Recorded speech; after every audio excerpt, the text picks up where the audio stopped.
This is the luxury world. Get inspired with us today and tomorrow. Another year just ended and 2022 has passed, never again to be thought of or recalled again, abandoned and forgotten. However, there are some things we need to recall, and we do need to mention quite a few timepieces from this bygone era. Even though most people would agree that not all timepieces are beautiful, we are all aware that beauty is subjective. We have our preferences as to which watch suits our taste and our personality. As timepieces have now become a part of the fashion statement, it will be best for you to get a watch that surely will always be suited well for you and that you will always turn to. When shopping for wristwatches, most individuals prefer well-known brands. As a result, they favor well-known brands like Rolex, Omega, Patek Philippe, Tag Heuer, Casio, and others. Despite having the best timepieces, these manufacturers' luxury chronographs are typically on the pricey side.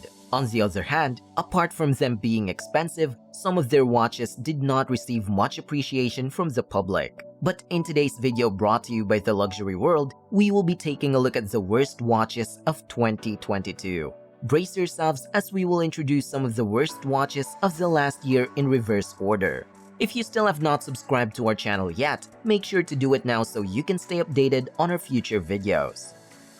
Rolex GMT Master 2 126720 VTNR. Let us take a look at the Rolex GMT Master 2 left hand, or the Sprite. This particular model has a black dial and a Cerachrome 2-color bezel inlay made of green and black ceramic. The GMT Master 2, which was created to concurrently display the time in two distinct time zones during international flights, is now renowned for its dependability and adaptable design. Looking at the watch, it just looked like they had only created a dial at about 180 degrees, and then just turned the watch backward, excluding the flickering. You would assume that's what would get most people thrilled, or at the very least, talking. But you'd be mistaken. As Rolex's first left-handed watch, the new Sprite GMT Master 2 has been and will always be controversial. The date window has also been placed on the other side in addition to the crown. The Rolex Sprite GMT Master 2 has been the talk of the town, for better or worse, even though it's out of character for Rolex and is only intended for about 10% of the left-hand population. Since this watch is meant for left-handed people, we are trying to figure out if it also makes sense for right-handed people. Do lefties simply wear something that is meant for them as left-handed? What's the name of the watch on their right hand? It seems that being left-handed has become a big issue. If you were to make a spoon or pen that is left-handed, lefties are adjusting to it just fine. Those who regularly wear watches all the time these days, like many individuals, think that this timepiece won't last long in the catalog, which opens up the possibility that it may get discontinued as early as next year. But that is not sufficient justification to purchase or wish to have this watch that is unusual and odd. Despite the controversy, the Rolex Sprite GMT Master 2 is a great addition to the Rolex GMT family. The fact that it's still a Rolex, though, ensures that the quality is present and that demand will almost certainly always be high. Omega Seamaster 300M in Canopus Gold. It's the Omega Seamaster 300M in Canopus Gold that is also included on our list as the least favorite watch of last year. This watch does not have a true home. It has Jamaica's flag in addition to other precious stones encircling the bezel like the country's flag. But apart from it, there is nothing special to it. White beaches, glistening waters, palm trees, and the green, black, and yellow or gold colors of the national flag come to mind when you think of Jamaica and Bob Marley. Even though it was a bit excessive to include all of that in the watch, the Canopus Gold Seamaster has some unique design cues. Even so, do people outside of Jamaica purchase this watch? And for what significant reason? We can see it now, and it's a tribute to Ian Fleming and everything else. But how many people are aware of Ian Fleming's relation to Jamaica? And even if you're aware of it, it would still be a weird thing. Canopus Gold is an exclusive white gold alloy made by Omega that contains platinum, rhodium, and palladium for stability and color. The huge star Canopus, which is 10,000 times bigger and 71 times brighter than the sun, is the inspiration for the name.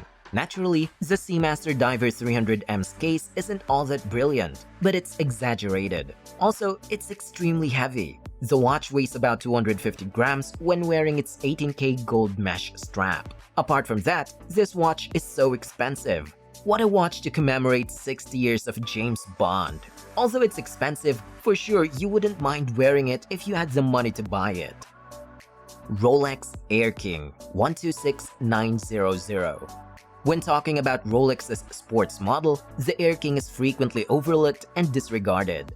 There's a newly revised Rolex Air King watch. Since none of the features are specifically for aviation, it's an unusual watch despite being called the Air King. Despite the confusing design of the watch, the Rolex Air King is, like every other sports model made of stainless steel from the brand, unobtainable. It's a beautiful watch, and the sports Rolex is made of solid stainless steel. Nothing you say will be detrimental to anything about it other than the fact that we are now wondering why they even created it.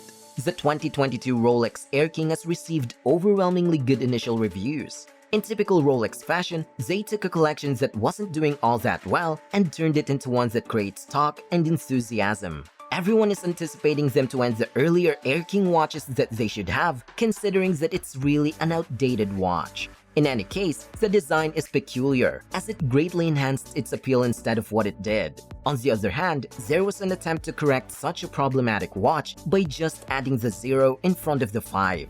We don't see any difference at all. Then the watch was just discarded, and they enjoyed taking the stunning, large, sparkling situations that they were in before.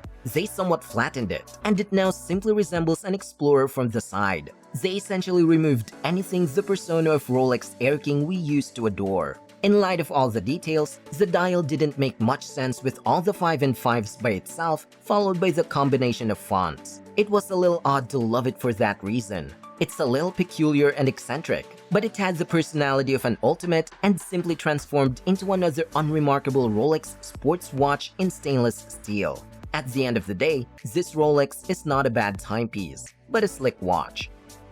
Audemars Piguet Royal Oak Offshore Music. Next up that we have here is the Audemars Piguet Royal Oak Offshore Music Edition. Even while we can see how Audemars Piguet is connected to the music industry because of their early collaborations with Jay-Z, the new Royal Oak Offshore Music Edition models are absolutely not the style for many people, and it goes a little too far trying to connect to the music industry. The Royal Oak Offshore has become known for its sleek lines that enables a seamless transition from the case to the strap. If one didn't know that this is a genuine edition from the company, the guards that were inspired by fader switches have worn away the case's curve, making the watch appear to be a fake. How is it possible for a company like Audemars Piguet to offer something so hurried and unexpected? This release certainly surprised many watch brands enthusiasts, and they are still baffled as to how it reached the market. Omega Swatch Collaboration Moonswatch. The Omega partnership with Swatch right now created a list of favorites as well, so let us look and see if it appears in both lists. It was the most important release of the watch brand this year and possibly the most important one. Long lineups are forming outside Swatch boutiques all around the world and in the watch industry, even 6 months after the Swatch X Omega innovation was first introduced. The Swatch X Omega Moonswatch is incomparably inferior to the original in terms of quality. The quartz watch's overall quality is just incomparable. Although the chronograph push pieces have acceptable haptics, setting the watch requires a little amount of finesse. Setting the original Moonwatch, however, is a complete joy. Although adequate, the lume doesn't quite match the original. However, the case material is a pleasant surprise. It's constructed of Swatch's proprietary bioceramic, a blend of ceramic and synthetic materials. As a result, the watch feels surprisingly nice on the wrist, but those who prefer their watch to have a little weight will be dissatisfied. Real fans of Speedmaster thought it was a little bit of a mockery of their preferred watch, and the release was combined with a problem. Not least of all, there are the crowds of people attempting to grab hold of a tiny quantity of stock that was a concern. Plus, the materials, soy and bioceramics, equate to plastic. There are also rumors around the people losing pushes and sliding off. They also have ink smudges on their wrists. It's a problematic watch and left a lot of people feeling quite cold about the whole Swatch and Omega relationship. The primary issue with this watch is the way people seemed to be. They were being misled into thinking they were obtaining an Omega Speedmaster watch for $250, but in reality, they were just obtaining a plastic swatch that is customized to make it look like one. Rolex Sea-Dweller Deep Sea Challenge. This watch is probably one of the worst watches released this year, and if not, in the entire history of wrist watches. The Rolex Sea-Dweller Deep Sea Challenge is way too thick and way too big for many watch enthusiasts. What was originally a prototype created specifically for an individual, and this record dive at the deepest point on our globe, which has since been surpassed by another man and another brand, is now turning into a watch that is accessible to the general public. Who will wear this watch?